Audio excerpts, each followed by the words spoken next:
A gente falou tanta coisa e Deus me deu essa palavra aqui. E é um tema bem delicado que a gente vai tratar. Senhor, no nome de Jesus, nós já louvamos com canções ao Teu nome. Nós já contribuímos com a obra do Senhor. Já fomos aqui também tocados na questão das missões que devemos fazer. Já fomos aqui impactados, ó Deus, mas queremos mais da Tua presença. Queremos agora que o Senhor fale conosco através da Tua palavra. Aquieta o nosso coração, aquieta a nossa alma e que possamos entender o Teu propósito, a Tua vontade para as nossas vidas nessa noite. É o meu desejo, a oração que eu faço em nome de Jesus. Amém. Coube a mim, e graças a Deus por isso, falar sobre como vencer a depressão. Eu falo que é um tema delicado porque a depressão por muito tempo era uma doença que aos olhos da igreja era tida como alguém que estava endemoniado, alguém que não tinha a presença de Deus na vida dele. Nós tínhamos medo e insegurança quando nós falávamos que alguém estava com depressão. Ou era demônio ou era um pecado. O tempo passou, eu já estou há 12 anos à frente da Igreja de Cristo e hoje, ao contrário do que eu pensava há 12 anos atrás ou até mais, eu vejo a depressão como um problema de saúde. E muitos crentes que vivem no nosso meio, e não só aqui em Ribeirão, mas por toda a parte do mundo, têm sofrido com esse mal chamado depressão. Colegas meus de trabalho, pastores, nas mais variadas partes do mundo, têm tirado a sua própria vida, e uma das causas do suicídio é o não tratar a depressão. Por que não trata a depressão? Por causa desses monstros que nós criamos no nosso meio, dizendo que sempre a depressão ou é um demônio ou é um pecado que nós cometemos na vida. Então, para desmistificar isso, eu quero tratar de maneira técnica, de maneira humana, esse tema aqui que é como vencer a depressão. A depressão, tecnicamente falando, ela é um estado contínuo de uma pessoa desanimada ou até mesmo mal-humorada. E vocês vão entender o que é esse mau humor. Os sinais da depressão incluem algumas coisas que eu gostaria de falar aqui. Tristeza, apatia, inércia, aquela pessoa que não tem movimento, não tem mobilidade, tornando-se difícil continuar vivendo e também tomar decisões. A pessoa que é depressiva ou encontra-se num quadro de depressão, ela tem dificuldade de tomar decisões, ela não quer agir, ela quer ficar inerte, indecisa, perde também a energia, uma pessoa muito afadigada, normalmente acompanhadas de insônia, algumas pessoas perdem o sono à noite, pessimismo, tudo que a pessoa vai fazer, ela acha que vai dar errado. Tem pessoas que, aqui eu não quero dar recado para ninguém, tá gente, mas só é o tema aqui. Pessoas têm medo de dirigir, porque ela fala, algum carro vai bater em mim, alguma coisa vai acontecer comigo, excesso de pessimismo, isso não vai dar certo, aquilo não vai dar, e aí você vai ficando parado e desanimado na vida. Falta de esperança, medo, um autoconceito, ou seja, a pessoa faz de si mesma um conceito negativo, ela é negativista, quase sempre acompanhado de autocrítica e também de sentimentos de culpa, se culpa muito por aquilo que já aconteceu.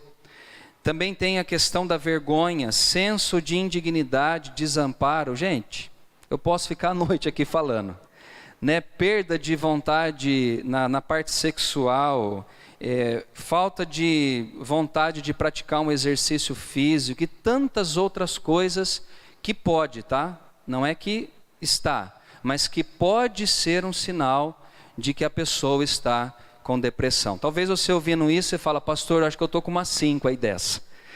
E a gente tem mesmo. Só que tem quadros que é de depressão mais leves e tem alguns quadros que são agudos. E nesses casos agudos, é preciso fazer o que, gente? Somente orar? Ó Deus, vem com a tua cura, só isso? Não.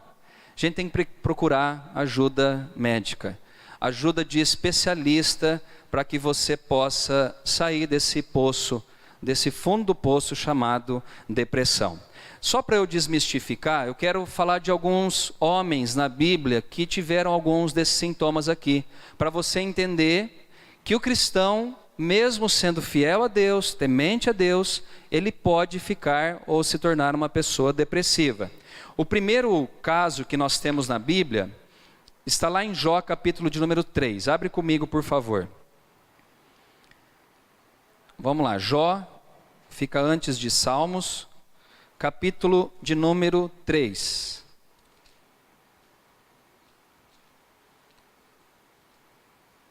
Sempre quando a gente ouve uma mensagem de Jó, a gente ouve dos pregadores o quê? Jó nunca reclamou, não é isso que a gente ouve? Jó sempre agradeceu a Deus, Jó era um cara ponta firme. E estudando a palavra, a gente vai ver que Jó também teve momentos de fraquezas. Teve momentos nas situações adversas que ele enfrentou, onde faltou coragem, onde faltou fé, onde faltou a confiança que Deus estava no controle da vida dele. E no capítulo 3, versículo de número 11, a palavra diz assim, que é um desabafo dele. Por que não morri eu na madre? Por que não expirei também que a morte ao sair dela? A gente vê aqui no versículo de número 11 que Jó está dizendo o que, gente? Por que eu nasci? Por que Deus permitiu que eu viesse à luz, ou seja, a essa vida? Por que Deus, sabendo desse sofrimento que eu iria passar na vida, por que Ele permitiu que eu viesse a existir nesse mundo? Mostra que o estado emocional aqui de Jó estava de que maneira, gente?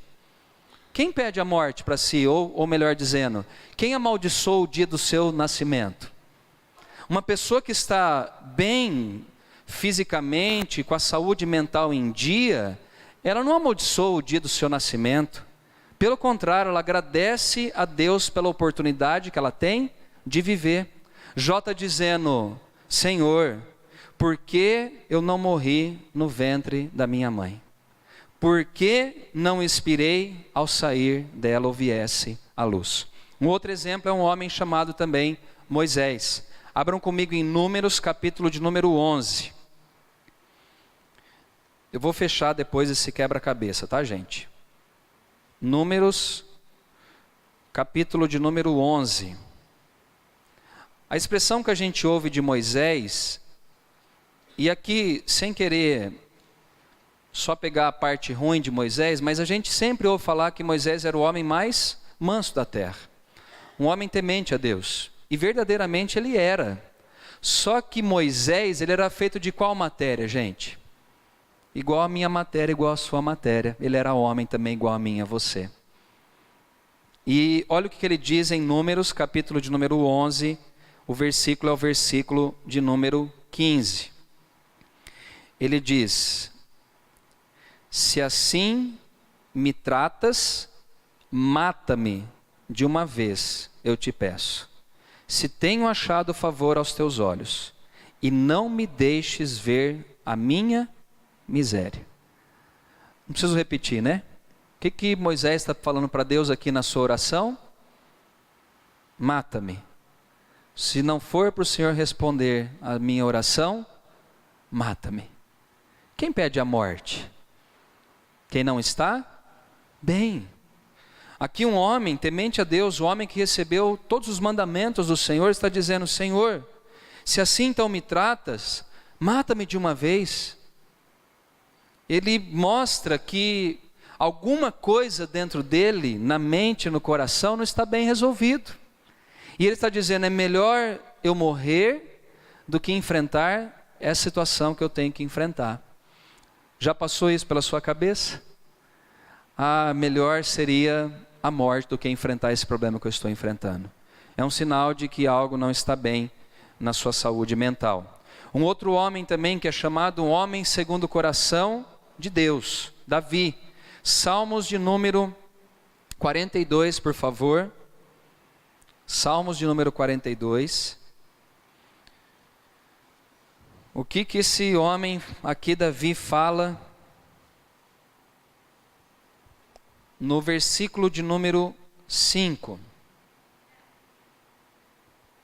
Na verdade aqui, né, gente, é o Salmo dos filhos de Corá, não de Davi. Mas vamos pensar aqui que são os filhos de Corá, então, que escreve essa mensagem aqui. Capítulo 42, o versículo ao versículo 5. Por que está abatida, ó minha alma? Por que te perturbas dentro de mim? Espera em Deus, pois ainda o louvarei a Ele, meu auxílio e Deus meu. Aqui mostra que o salmista, de que maneira que ele se encontrava? Com a alma abatida. Você já teve esse abatimento de alma? Onde tudo à sua volta não tem sabor, não tem colorido, parece que a vida se tornou trevas para você? Era assim que se encontrava aqui os filhos de Corá quando escreveram esse salmo, dizendo: por que a minha alma está abatida? Você já passou por algumas situações na vida onde o problema sempre vai ter, tá, gente? Nunca você vai estar livre de problema, mas já passou algumas situações, você fala: por que eu estou abatido? Por que parece que as coisas não estão tranquilas no meu coração, mesmo servindo a Deus? É um sinal de que alguma coisa não está bem na sua mente. Talvez um cansaço físico, emocional, um esgotamento. Esse homem está assim. E ele pergunta: por que você está abatido, a minha alma? Parece que ele está fazendo, ou está conversando com ele mesmo, dizendo: por que você está perturbado dentro de você? E nós passamos por perturbações. Ele mesmo responde: espera em Deus, pois ainda louvarei a Ele, meu auxílio e Deus meu. Mas mostra que um homem que serve a Deus pode ficar abatido diante de algumas situações na vida. Um outro exemplo aqui, o penúltimo, é Jonas, capítulo de número 4, Jonas, capítulo 4, o versículo é o versículo de número 3. Eu não sei se a Laís está colocando. Não, não é lá. Tá? Ah, obrigado. Vamos ver. O que diz aí? Jonas 4, versículo de número 3.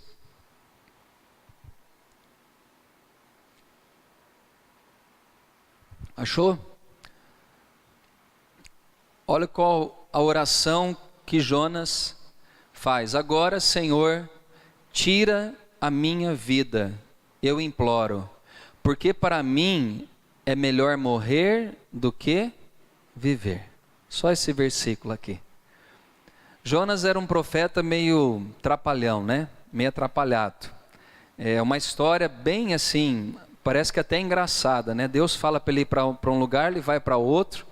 Aí ele pega esse navio, vem uma tempestade, e aí o comandante fala: mas por que tem essa tempestade? Aí ele acorda, está dormindo ali debaixo acho que é o convés que fala. Ele fala: não, o motivo sou eu. Aí pega, joga esse camarada no mar, vem um peixe grande, engole esse rapaz chamado Jonas. Ele ora dentro da barriga do peixe, não é destruído. Esse peixe vai até a praia, vomita ele vai, prega aos ninivitas, e no meio de tudo isso, Deus promove um avivamento. Mais de 120 mil pessoas se convertem. Ele senta debaixo de uma árvore e fala: Senhor, não quero mais viver. Sonho de um pastor, de um profeta, de alguém que serve a Deus, está à frente de qualquer rebanho, é o que, pastor Zé Roberto? Ter multidões.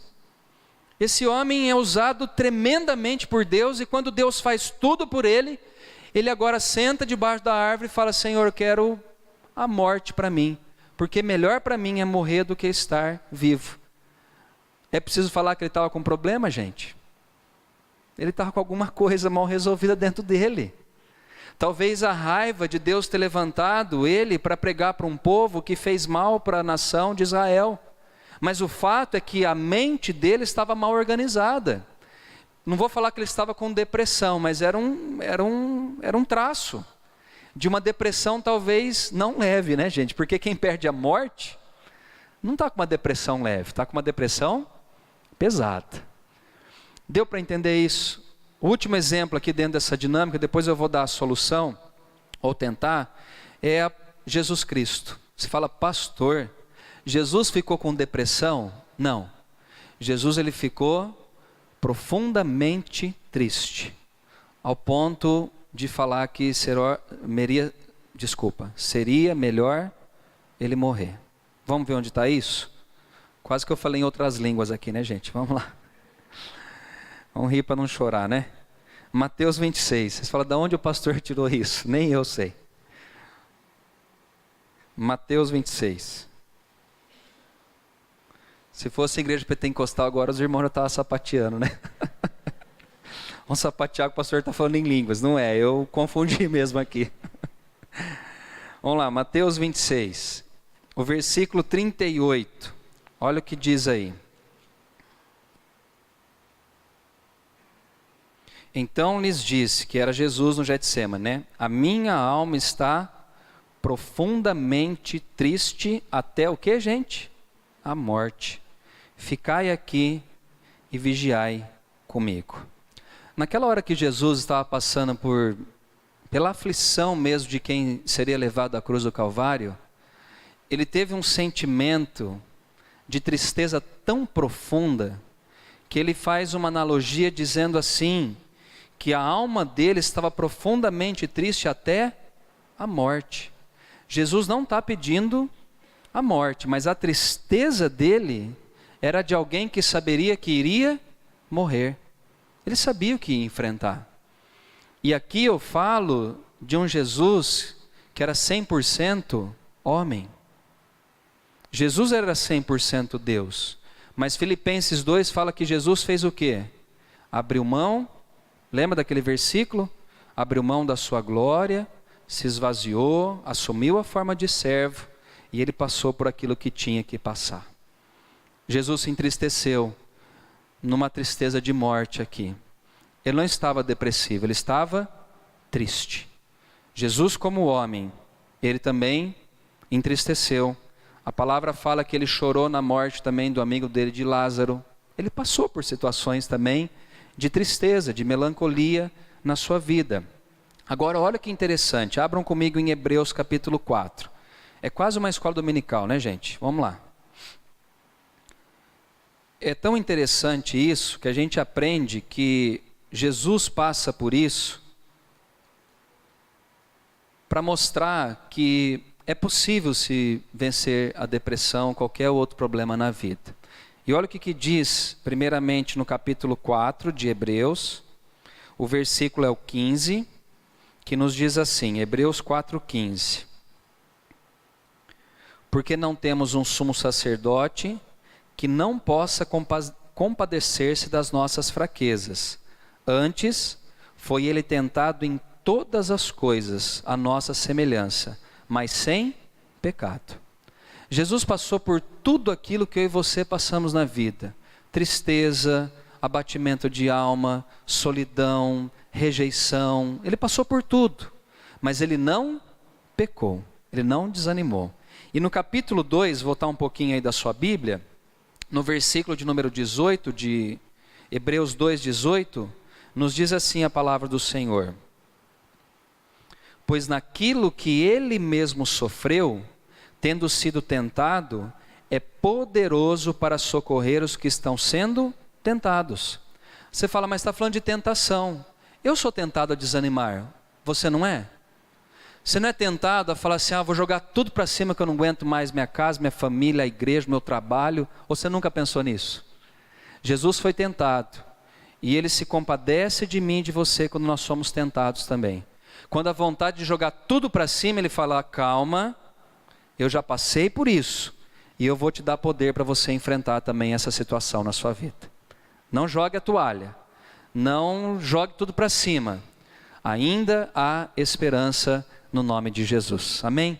E eu quero agora terminar aqui essa mensagem dessa noite, falando de um homem chamado Elias. Agora é a última vez que você vai abrir a Bíblia e vai deixar aberta em 1 Reis, capítulo 19. Nós não vamos mais sair daqui desse texto.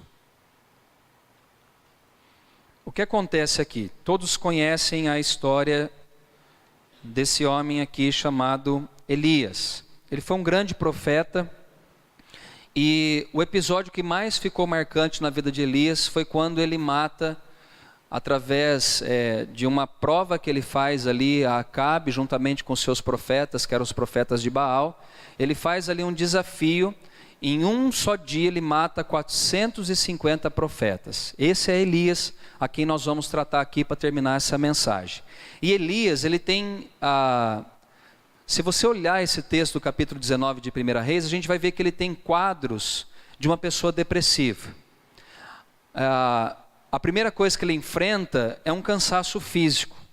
Ele passa por esse grande desafio, mata 450 profetas através do desafio, e aí ele vai até o rei Acabe, né? Ele ali fala, dizendo, olha, eu matei esses 450 profetas e agora a esposa do rei Acabe, chamada Jezabel, começa a perseguir esse homem chamado Elias, porque ela quer a morte dele. E ele faz o que, gente? Sai correndo.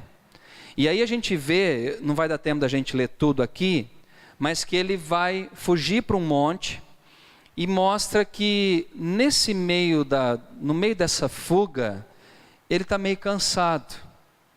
Sempre quando a gente tem um trabalho muito grande, alguma coisa, assim, algo grande que a gente faz na vida ou passa na vida, de uma certa forma a gente fica com um cansaço físico e também mental. Para quem já passou por algumas coisas na vida, igual eu já passei por várias, sempre a gente tem que tomar cuidado com o nosso esgotamento físico e mental, sempre. Por isso que Deus nos ensina através da sua palavra que a gente precisa do que, gente? De descanso. Tem pessoas que falam, né, e eu já falei muitas vezes errado isso, descanso é só na glória. Não é. Descanso é aqui na terra também. Esse homem está cansado, fisicamente, mentalmente, e ele, foge ali para um monte, porque ele está cansado. Um dos sintomas de depressão. Ele tem carência também de ocupação, porque agora ele já matou 450 profetas, o que ele vai fazer para a nação de Israel? Ele fala, eu já fiz tanto, agora não tem mais nada para fazer. Ele tem uma carência de ter uma ocupação na vida, né? Você que é aposentado tem que tomar muito cuidado com isso. Eu não sirvo mais para nada, agora já acabou, deixa os novos virem, eles fazem a parte dele. Não, toma cuidado com isso. Se você está vivo, tem muita coisa para Deus fazer através da sua vida, tá bom? Mas vamos lá, vamos ver como que Deus tratou esses sintomas de depressão na vida de Elias, para a gente finalizar a palavra. Então Deus, ele faz o quê? Ele percebe que Elias está doente emocionalmente. Deus, ele faz algumas coisas e ele começa no versículo 5, tratar a doença de Elias, que diz assim, deitou-se, dormiu debaixo do zimbro, eis que um anjo tocou e lhe disse, levanta-te e come. Olhou ele e viu junto à cabeceira um pão cozido sob pedras em brasa e uma botija de água. Comeu, bebeu e tornou a dormir. Voltou segunda vez o anjo, tocou-lhe e lhe disse, levanta-te e come, porque o caminho te será sobremodo longo. Levantou-se, pois, comeu e bebeu, e com a força daquela comida caminhou 40 dias e 40 noites até Horebe, o monte de Deus. O que Deus faz aqui? Se você não percebeu, Deus tratou esse sintoma de depressão de Elias de duas formas. Primeiro, fazendo o que com ele? Dando? Ninguém sabe, gente. Comida. Uma pessoa depressiva, normalmente, ela quer comer? Normalmente, tá, gente? Normalmente. Tem, às vezes, a depressão que transforma em fome, quer comer muito. No caso dele, era a ausência de fome. Deus fez o que com ele? E aqui Deus fez mesmo, porque no texto aqui, fala que ele está caminhando para Horebe, para o monte. Não tinha estrada, não tinha posto que nós temos hoje, loja de conveniência. Sabe o que Deus faz? Coloca um pão em cima de uma pedra para ele, e o anjo chega para ele e fala, Elias, come. E depois que a gente enche a barriga, dá vontade de fazer o que, gente? Dormir. Come, porque você não vai comer, por causa da depressão te pegou, e você dorme, descansa. Mais uma vez ele vem e faz o quê? Come, descansa, porque a jornada te será longa. Com a força da comida e do sono, ele andou quantos dias? 40 dias. Será que Deus tratou com ele, gente? Sim. Ele dá o pão, que é o alimento, e ele fala: descansa, porque a jornada vai ser longa para você. Elias está com a mente esgotada, cansado, e vocês vão ver daqui a pouco aqui, tá? Então ele dá comida e trata ele também, dando descanso a esse homem. A segunda coisa que Deus faz é no versículo de número 10, acompanhe comigo aí. Versículo 10 diz, o final do 9 diz assim: que faz aqui, Elias? Deus está perguntando. O 10 diz, ele respondeu: tenho sido zeloso pelo Senhor, Deus dos exércitos, porque os filhos de Israel deixaram a tua aliança, derribaram os teus altares e mataram os teus profetas à espada. E eu fiquei só e procuram tirar-me a vida. No versículo agora de número 14, no 13, no finalzinho, Deus pergunta de novo: que faz aqui, Elias? Versículo 14, ele respondeu: tenho sido extremo zeloso pelo Senhor, Deus do exército, porque os filhos de Israel deixaram a tua aliança, derribaram os teus altares e mataram os teus profetas à espada. E eu fiquei só e procuram tirar-me a vida. O que Deus faz aqui agora, no segundo plano? Ele ouve. E ele faz uma pergunta aberta ao profeta, dizendo: o que você está fazendo aqui dentro dessa caverna? Sabe como que Deus trata? Ou Ele quer tratar a nossa depressão? Com a gente desabafando. Sabe que muitas vezes, e eu tenho um pouco de dificuldade nisso, por isso que eu posso falar com autoridade, por que a gente fica às vezes desanimado, angustiado e às vezes cai na depressão? Porque a gente não desabafa dos problemas que a gente está passando. Tem muita gente que fala: mas eu vou falar das minhas fraquezas, dos meus problemas aos outros. E vagarosamente a gente vai ficando enfermo dentro de cada um de nós. E Satanás, ele vem, passa uma rasteira e pode te destruir através desse não desabafar. Por isso que muitas vezes, volto no início dizendo que o pastor se mata. Porque ele não desabafa. Os problemas vêm, e o pastor fala: eu sou pastor, sou macho, sou crente, estou 30 anos na igreja. Grande coisa. Fala dos problemas que você tem. Fala. Ah, pastor, não tem ninguém a quem confiar. Sabe o que você faz então? Dobra o seu joelho e fala para Deus. Eu venho de manhã aqui às vezes e eu fico falando para Deus: pastor, o senhor tem visto isso, passar aquilo, tem misericórdia de mim? E eu estou falando. Fala, põe para fora. Coloca para fora aquilo que perturba o seu coração. Algumas pessoas pagam psicólogo para quê, gente? Só para ouvir o que ele quer falar. Às vezes vem no gabinete para falar. Fala, coloca para fora. Porque às vezes a sua alma está abatida, desanimada e até depressiva, porque você tem guardado. E o coração não é o lugar para nós guardarmos esses tipos de coisas. A gente tem que colocar para fora. Fale. Coloque para fora os seus medos, os seus traumas, né? Pare de ficar batendo no peito dizendo: eu sou um super-homem, eu sou uma super-mulher. Ninguém é forte não, gente. Ninguém é forte. E algumas pessoas, algumas famílias da nossa igreja têm passado por situações tão difíceis. Desabafa dos problemas que você tem.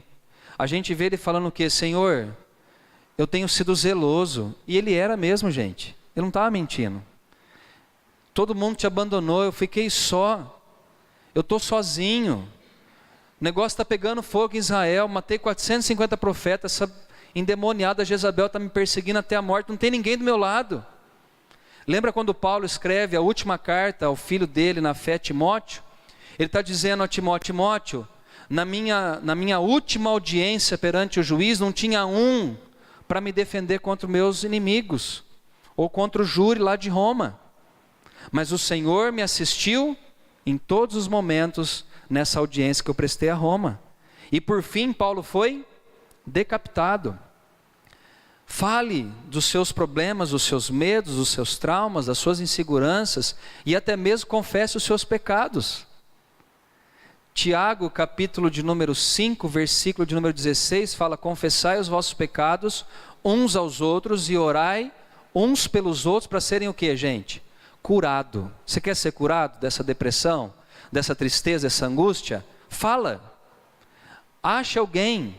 E é tão interessante que nesse texto de Tiago capítulo 5 fala também de Elias, que Elias era um homem semelhante a nós, com fraquezas. Um homem que a gente vai ver aqui no versículo, não sei se é o 18 não, 18 já é o final. Tem um versículo aqui que ele pede para si a morte, né? Olha o que ele diz aqui no versículo de número 4.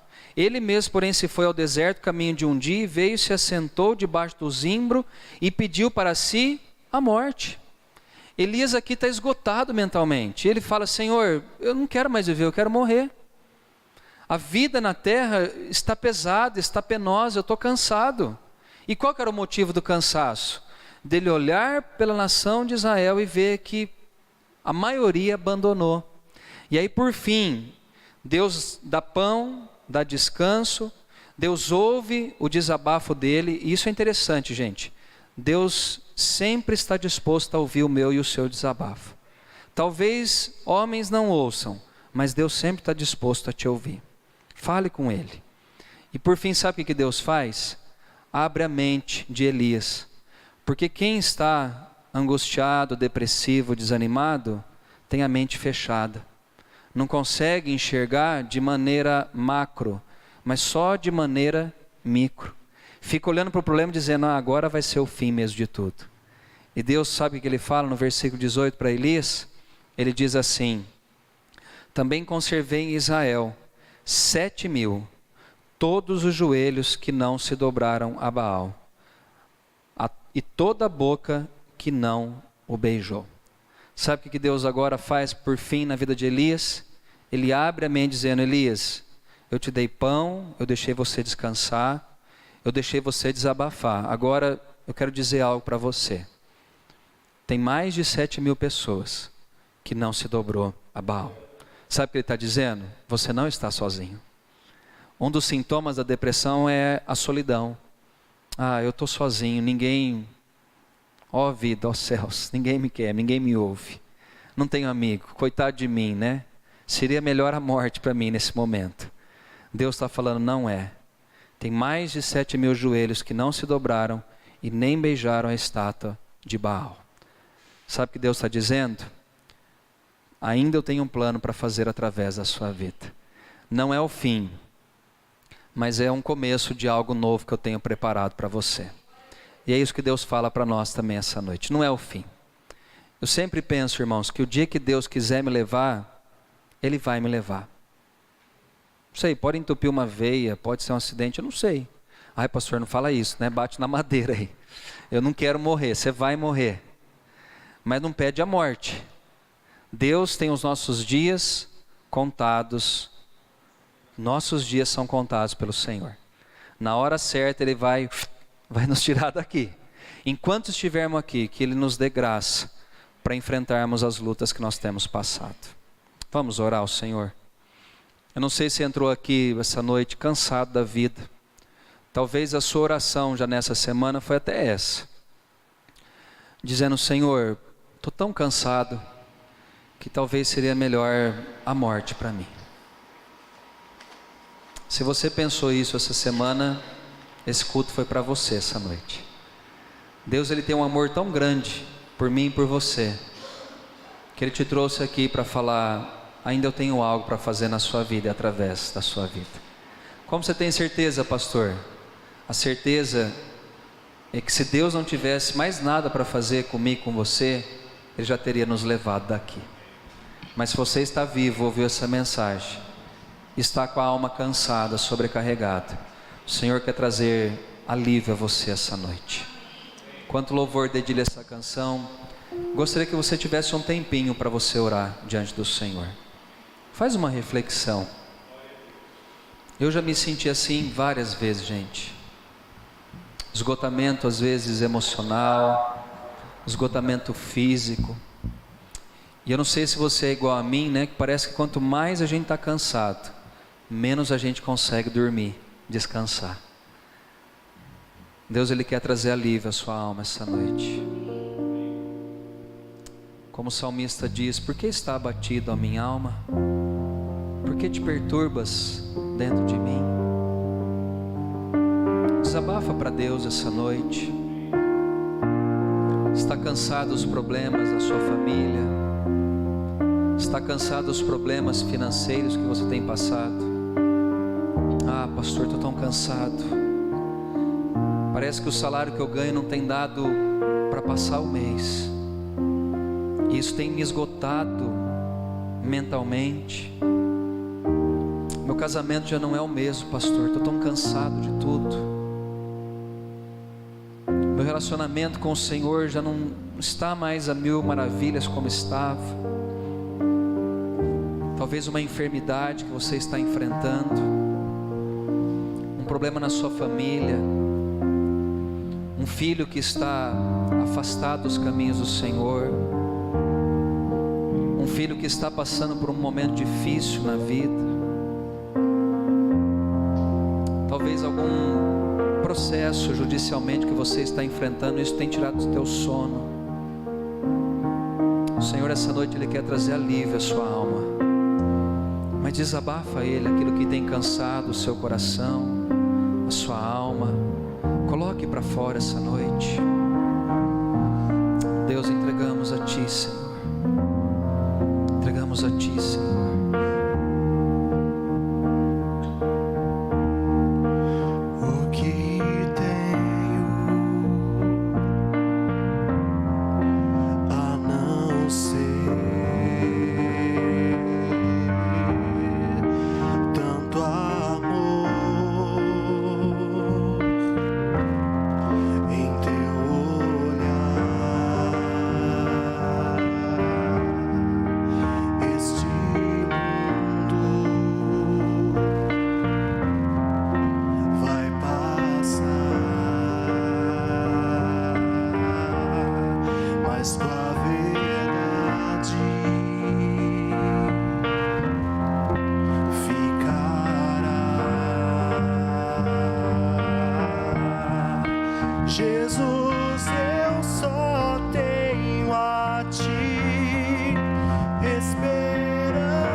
Vamos ficar em pé.